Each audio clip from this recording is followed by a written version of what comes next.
My fiancé gave me an ultimatum. Pay me X $18,000 or don't show up to the altar. So I did this instead. Now she is begging me to come back. Hey Reddit, 4 days before my wedding, my fiancé asked me to wire 18 grand to solve a problem that wasn't mine. When I said no, she didn't take it well. Neither did I. I, 34 male, work in logistics for a mid-sized shipping company. Make decent money. Not rich, but comfortable enough to own a house in the suburbs and not stress about bills. Never been married.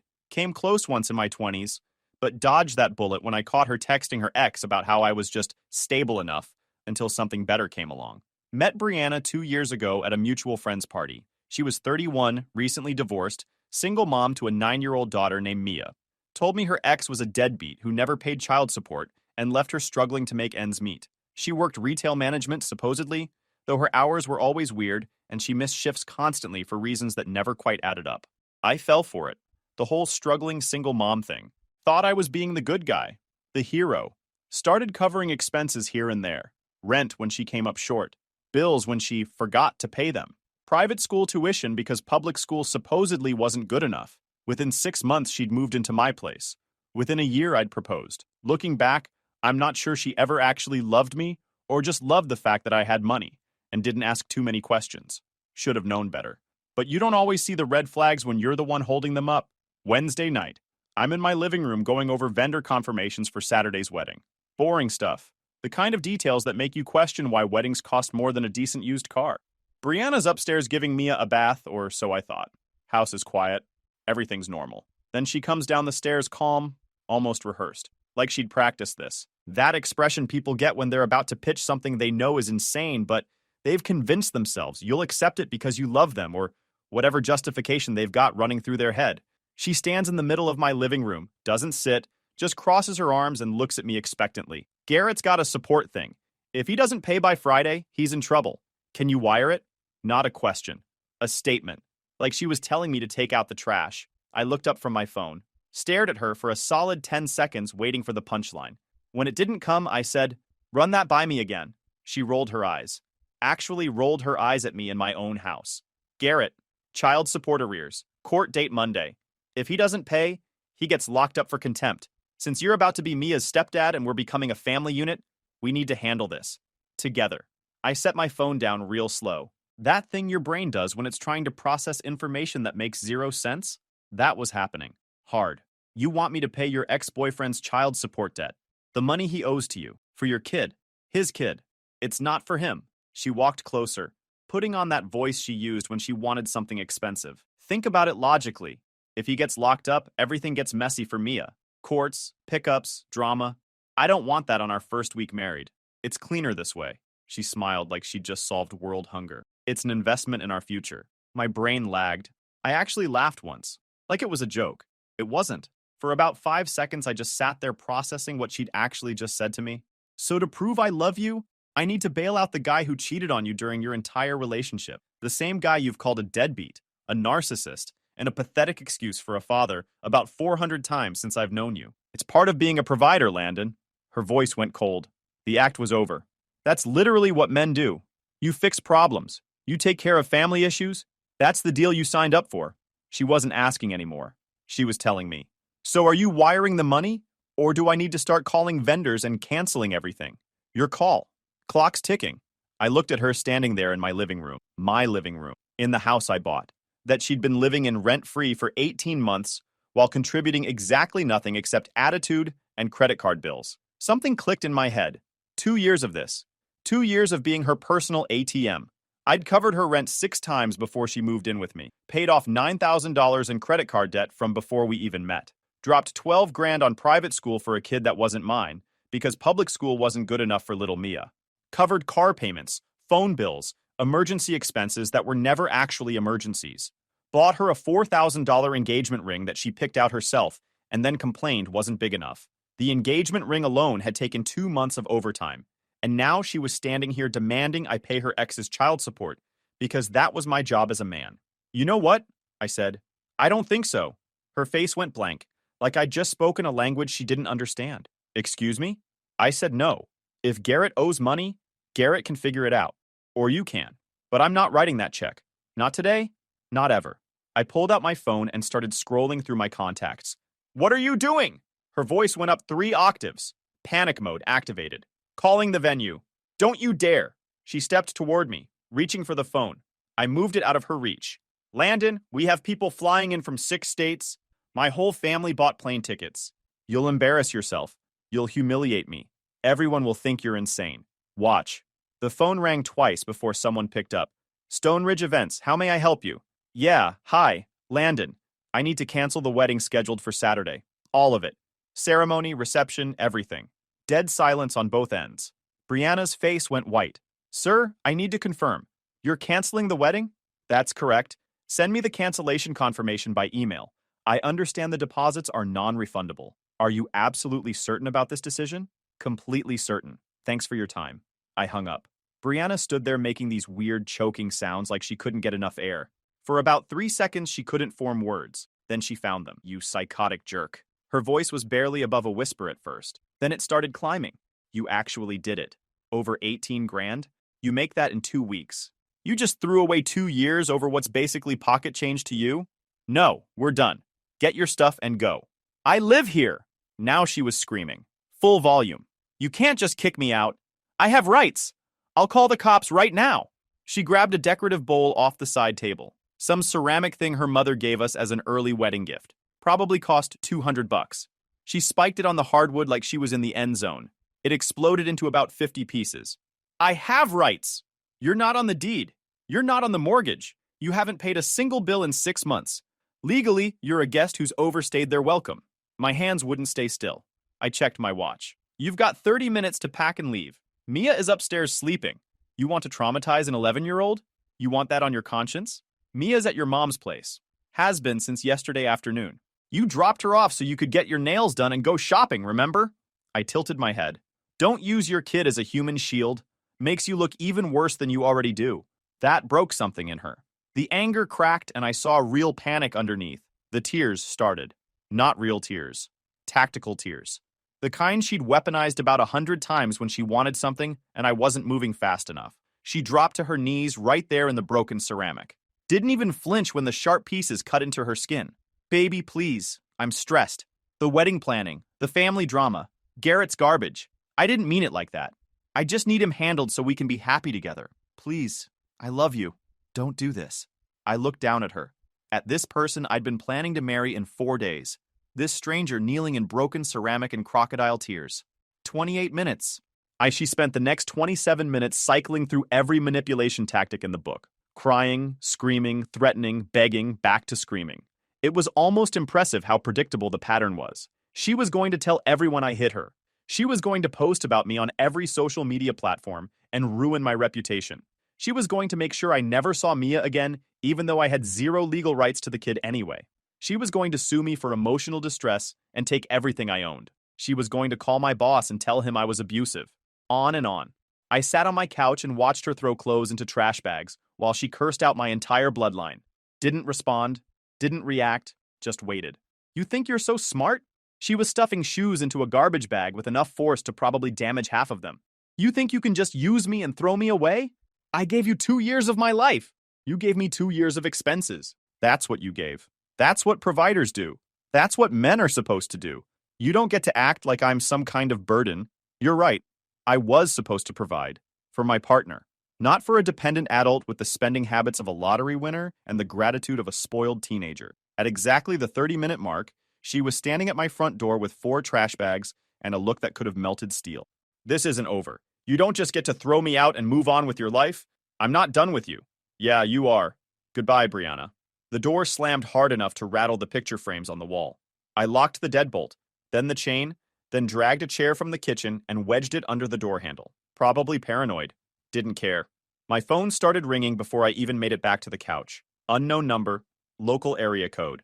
Against my better judgment, I answered. Yeah. Have you lost your mind? Kelsey, Brianna's sister, already screaming. No buildup, just straight to maximum volume. Brianna just called me sobbing. She can barely breathe. She says you hit her and threw her out in the middle of the night like she's garbage. She's lying. Just like she lied about needing money for Mia's soccer equipment when the league provides it free. Just like she lied about her car needing $1,500 in repairs when it was actually $400. Just like she lied about literally everything for the past 2 years. She's on the street, Landon. You can't just evict your fiancée because she asked for help. She didn't ask for help. She gave me an ultimatum. Pay her deadbeat ex's child support or the wedding's off. That's not asking for help. That's extortion. She's trying to keep Mia's father out of jail. She's thinking about her daughter. Then Garrett can pay his own child support. That's literally the definition of child support. Or maybe you can write the check, Kelsey. Your husband's a surgeon. He makes triple what I do. If it's such a reasonable family expense, you cover it. Silence. The kind of silence you get when someone's own logic gets thrown back in their face and they don't have a comeback. That's different, she finally said. How? Explain to me how that's different. Because from where I'm sitting, it sounds like you want me to solve a problem you wouldn't touch with your own money if someone paid you. You're going to regret this. My sister deserves better than you. She's welcome to go find it. I hung up, blocked her number, then Brianna's number, then her mother's number, then her aunt's number, because that woman had spent 2 years making passive-aggressive comments about how Brianna settled for me, and I was done pretending not to notice. The house was quiet, actually quiet. No demanding voice asking for money. No kid yelling about homework. No dramatic sighs when I said no to something. For the first time in 2 years, the silence was free. Thursday morning hit different.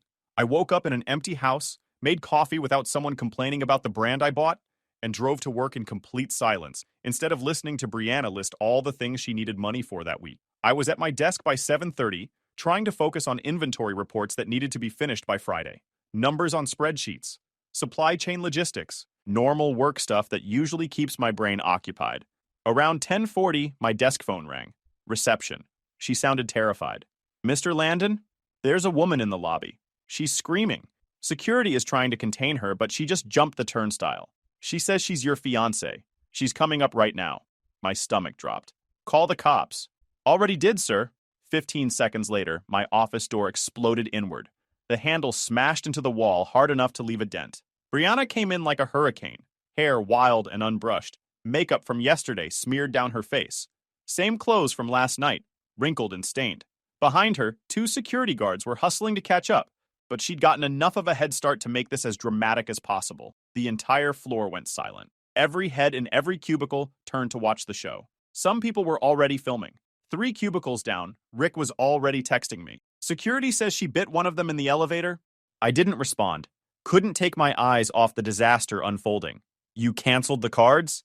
She screamed it loud enough for everyone to hear. I tried to buy gas this morning and it declined. At the pump. In front of everyone. How dare you embarrass me like that? I stood up. Didn't raise my voice. Didn't move toward her. You need to leave. Right now. I need money.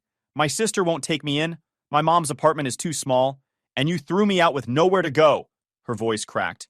Not from emotion. From rage. After everything I did for you, you owe me. I owe you nothing. Security, get her out. One of the guards, a big guy, stepped forward and grabbed her arm. Professional but firm. Ma'am, you need to come with us. She spun around and spit in his face. Full on hawked a loogie right at him. The office gasped. Phones were definitely recording now. This was going to be the talk of the company for months. Someone from accounting actually gasped out loud. Janet, the same woman who'd RSVP'd to the wedding with a +1. Don't touch me! I'll sue this entire building! Then she turned back to me and dropped what she clearly thought was her nuclear option. I'm pregnant, Landon. Said it loud enough for the back row to hear. You hear me? I'm pregnant with your baby. You don't get to cut me off. I'm carrying your child. The whole floor froze. I could see my coworkers in my peripheral vision, mouths hanging open, probably already mentally drafting the group chat messages. I looked at her, let the moment breathe, made sure everyone was paying attention. I had a vasectomy 4 years ago, Brianna. Way before we met. Got it done after my ex tried to baby trap me the first time. I paused for effect, smiled just a little. So if you're pregnant, which I seriously doubt, it's definitely not mine. Maybe you should ask Garrett. Seems like you two have been closer than you let on. Her face went from red to white in about 2 seconds. You're lying! You would have told me! Why? You said you were done having kids. It never came up. I nodded to security. Get her out of my building. Now. They weren't gentle this time.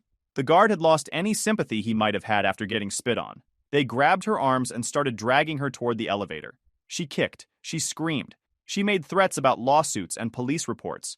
The elevator doors closed on her, still screaming something about me being a narcissist. The office slowly returned to normal. People pretending they weren't just watching the most dramatic scene in company history. I closed my office door, sat down. My hands were shaking. Not from fear, from pure adrenaline. My phone buzzed. Text notification from my bank. Fraud alert.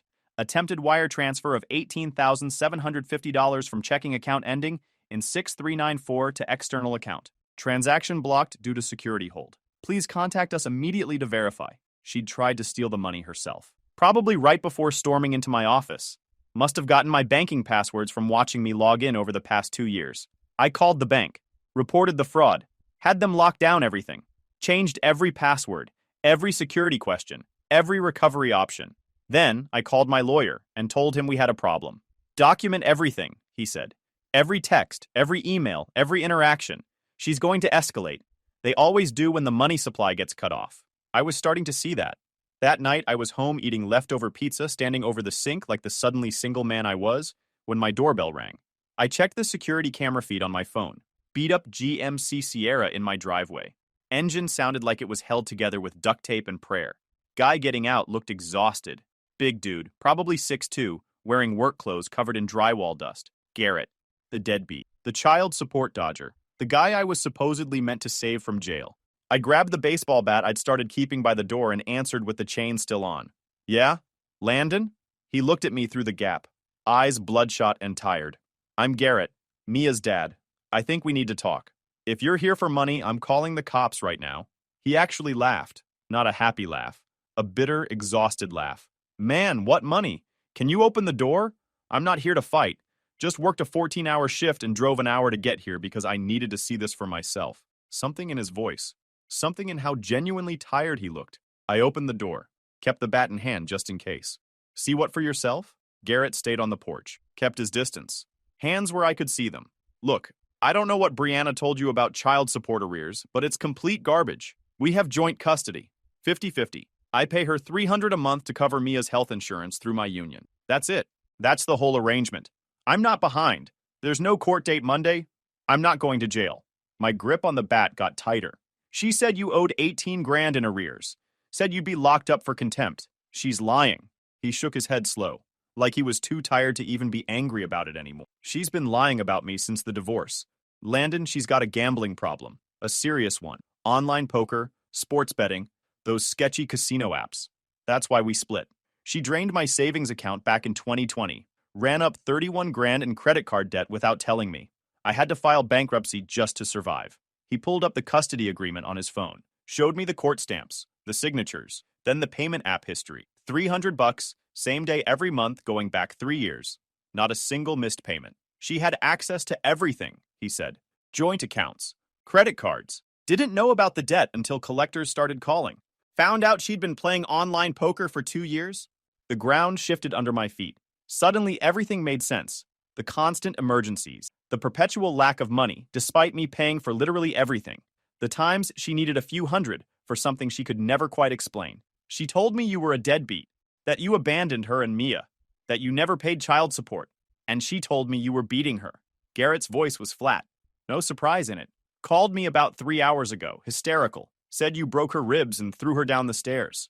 Wanted to crash at my place while she figured things out? He looked me up and down. Seeing you standing here calm and not in handcuffs, I'm guessing the assault story is about as real as the child support arrears. I never laid a hand on her, not once. Figured as much. She pulled the same garbage when we were together. Whenever she doesn't get what she wants, suddenly someone hurt her. Everyone's the villain except her. I leaned against the doorframe, processing everything. Why are you telling me this? Because I've got an 11-year-old daughter with this woman, and I'm tired of watching her destroy everyone around her. He pulled out his phone. Look, I can send you the custody agreement. Payment records, bank statements, whatever you need to see, I'm telling the truth. Yeah, do that. Just keep her away from me. I've got my own life now. New girlfriend who's actually stable, trying to keep things normal for Mia. He turned to head back to his truck, then stopped. Garrett, I called out. Heads up. She's desperate right now. I cut off her access to money and she tried to rob my bank account this morning. 18 grand. He nodded slow. Yeah, that sounds about right. Good luck, man. You're gonna need it. The truck pulled away, belching smoke from the exhaust. I went back inside, locked everything, and called my lawyer again. This is worse than I thought, I told him. She's got a gambling problem. That's what all of this is about. She needs money for debts. That makes sense, he said. Desperate people do desperate things. Be ready. She's not done yet. I was starting to get that impression. Friday night, the night before my wedding was supposed to happen. Instead of being at a rehearsal dinner, I was sitting alone in my living room at midnight, watching security camera feeds on my phone. I'd spent the day getting my defenses in order, printed every bank statement, saved every text message, downloaded every security camera recording to a backup drive, called the venue again to make absolutely sure the cancellation went through, emailed my family with a vague explanation about why the wedding was off. At 12:17 a.m., the motion sensor on my back patio triggered. I looked at the phone screen. My blood went cold. Brianna was in my backyard, swaying on her feet, clearly intoxicated. Hair was a disaster, clothes torn and dirty, and she was holding a brick. She wound up like a pitcher and launched it straight through my sliding glass door. The crash was massive. Glass exploded inward, scattering across my kitchen floor like 1,000 tiny knives. I was already dialing 911 before the second brick came through my living room window. 911, what's your emergency? Home invasion, breaking and entering. Woman just smashed through my back door. I gave the address. She's inside the house now. I'm upstairs. She may be armed. Stay where you are, sir. Officers are en route. I grabbed the bat and moved to the hallway. Below me, I could hear her stumbling through the broken glass, cursing my name. I heard her grab something metal from the kitchen. Sounded like the knife block hitting the counter.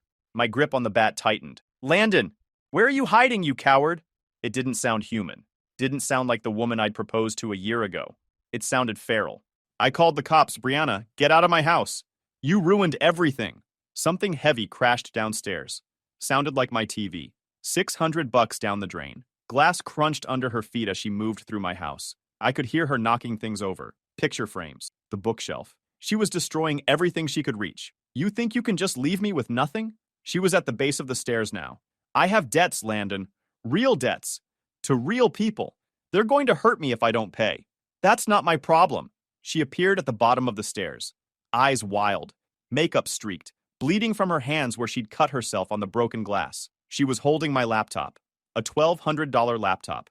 She threw it at my head. I ducked. It sailed past me and smashed into the wall, shattering into pieces. You owe me! She screamed, charging up the stairs. I backed into the hallway. She lunged at me, clawing at my face. Nails caught my cheek and neck, drawing blood. I shoved her back. Not hard, just enough to create distance. Self-defense. She stumbled backward, hit the railing, then caught herself, and then she smiled. This horrible, twisted smile that didn't reach her eyes. You pushed me, she said, voice suddenly calculated. You just assaulted me. Now I have you. Now I can take everything. I pointed at the corner of the ceiling, at the small black dome camera that had been there for 8 months. See that? She followed my finger. The smile died instantly. Motion-activated cameras. Every room in this house, audio and video, cloud backup. They've been recording since you stepped on my property 15 minutes ago. I took a step toward her. Every word, every action, every threat, everything. The color drained from her face like someone pulled a plug. Red and blue lights flashed through the windows. Police! Everyone on the ground! Hands where we can see them! 2 cops came through the front door fast, weapons drawn. They saw the destruction. The broken glass, the bleeding woman, the scratched man with a baseball bat. One of the cops recognized the situation immediately. Domestic call, destruction visible, woman bleeding, man holding a bat. I could see him sizing up the scene, trying to figure out who the aggressor was. The security footage made that real clear, real fast. He attacked me! Brianna shrieked immediately. Look at my hands. He threw me through the window. He's been holding me hostage for hours. Ma'am, get on the ground. Hands behind your head. Now. Why are you pointing guns at me? He's the criminal. He attacked me. Arrest him. Ma'am, last warning. On the ground. She didn't listen. Of course she didn't. She charged the officers, arms flailing, still screaming about how I was an abuser, and they were making a horrible mistake. The taser hit her center mass. She went down hard, body locking up, hitting the floor like a dropped bag of concrete. The next 3 hours were chaos. Paramedics, more cops arriving, crime scene techs photographing everything, EMTs checking out the scratches on my face and neck, detective taking my statement. I showed them the security footage on my phone, the brick through the door, her climbing inside, the threats, the laptop projectile, the attack, me defending myself. One of the officers, a sergeant with gray hair, watched the footage twice without saying anything. You're lucky you had this, he finally said. Without these cameras, this would have been a coin flip on who gets arrested. I know. She's looking at serious charges: breaking and entering, criminal mischief, assault, destruction of property. With the prior complaints and the attempted bank fraud, she's going away for a while. Good. The sergeant studied me for a second. You doing okay? Been better. Been worse. By the time everyone left, it was almost 5 in the morning. I sat in my destroyed living room, surrounded by broken glass, shattered electronics, and upended furniture. I ordered pizza, ate it cold at 6 a.m. while boarding up the broken windows with plywood from my garage. Heck of a rehearsal dinner. 2 days after the arrest, my phone rang at 11 at night. FaceTime. Unknown number. I almost didn't answer, but curiosity got the better of me. Brianna's face filled the screen. She was in what looked like a hotel room. Cheap one. The kind where the bedspreads have cigarette burns and you don't want to use the remote. Makeup running down her face. Eyes puffy and red. Hair unwashed and pulled back in a messy knot. Landon, please. Just listen to me for 1 minute. I propped the phone against a water bottle and went back to eating my sandwich. Didn't say anything. Just chewed and watched her spiral. I know I messed up. I know I hurt you. But baby, I'm literally homeless right now. My mom won't take me. Kelsey blocked my number. I'm staying at a Motel 6 that charges by the week, and I can't afford next week's rent. Her voice cracked. Full waterworks now. I have nowhere to go. No money. No options. You're the only person who ever actually cared about me. I took another bite of my sandwich. Turkey and Swiss. Pretty solid sandwich, honestly. Please say something. Anything. I'm begging you. I'll do anything. I'll pay you back every cent. I'll get help for the gambling. I'll go to therapy. I'll sign a prenup. Whatever you want. Just please don't abandon me like this. I swallowed, wiped my mouth with a napkin, finally looked at the screen. You done? She nodded desperately. Yes, I'm done. I'm listening. Just tell me what I need to do to fix this. Brianna, you called me your personal ATM for 2 years. You tried to make me pay your ex's fake child support. You gave me an ultimatum 4 days before our wedding. You tried to steal 18 grand from my bank account. You broke into my house, destroyed my property, and tried to frame me for assault. I picked up the phone, brought her face closer. And now you're homeless in a Motel 6 calling me at 11 at night, asking what you need to do to fix this? I'm desperate, Landon. Here's what you need to do. Get a job. Pay your debts. Stop gambling. Go to therapy. Build a life that doesn't require bleeding other people dry. I smiled. Not a nice smile. And do it without me.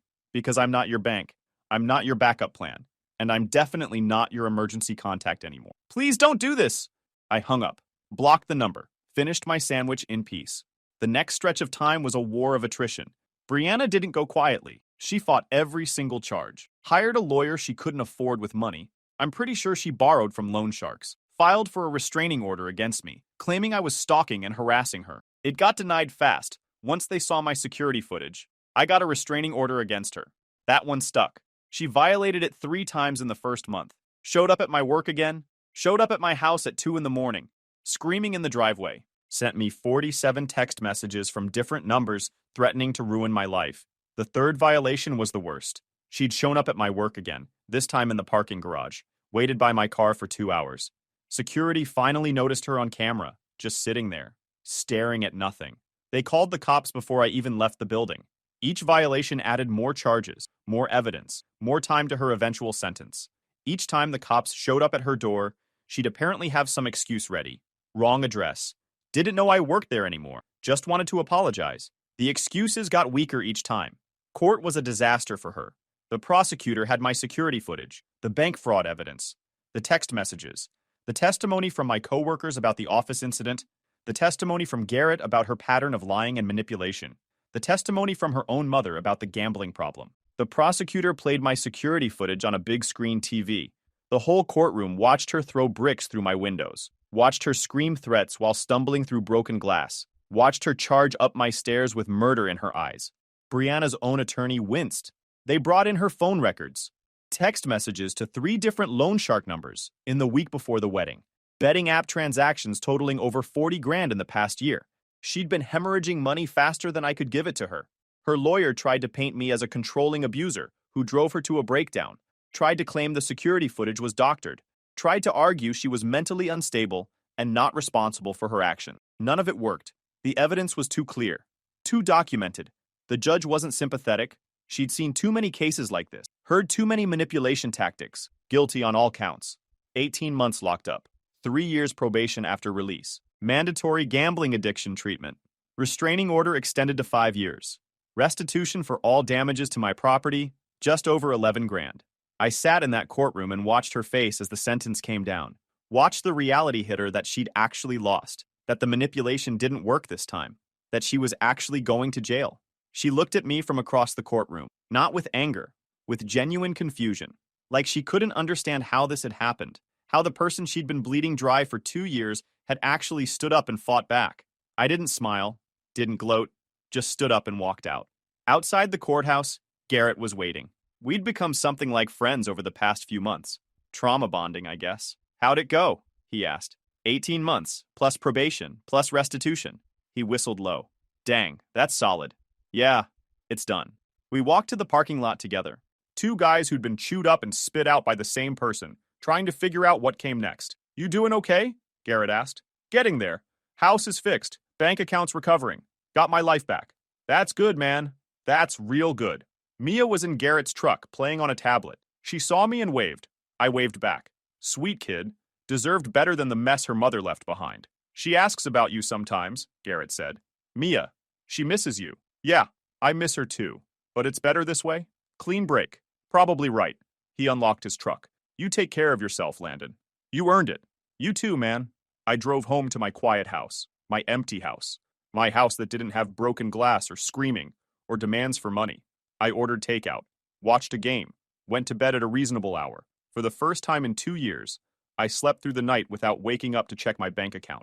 6 months later, my phone buzzed with a notification from the county corrections system. Subject line, offender release notice. Brianna had been let out early. Good behavior. 3 months shaved off for playing nice and attending the mandatory treatment programs. The restraining order was still active. 5 years. She wasn't allowed within 100 yards of me, my house, or my workplace. Violation meant going right back inside. I deleted the notification and went back to my coffee. 2 days later, I was leaving the gym when I spotted her across the parking lot. Hair shorter, no makeup, wearing a fast food uniform. She was getting into a beat-up sedan that looked like it had seen better days. She saw me, froze for a second. I could see her calculating whether to approach, whether to try one more time to explain or apologize or whatever story she'd convinced herself would work. I pulled out my phone, made it obvious I was ready to dial. She got in her car, drove away without looking back. Smart move. Guys, we are so close to hit 100,000 subscribers on this channel. If you are not subscribed to the channel, please consider subscribing. It really helps hit that 100,000 mark. Thanks for making this dream come true.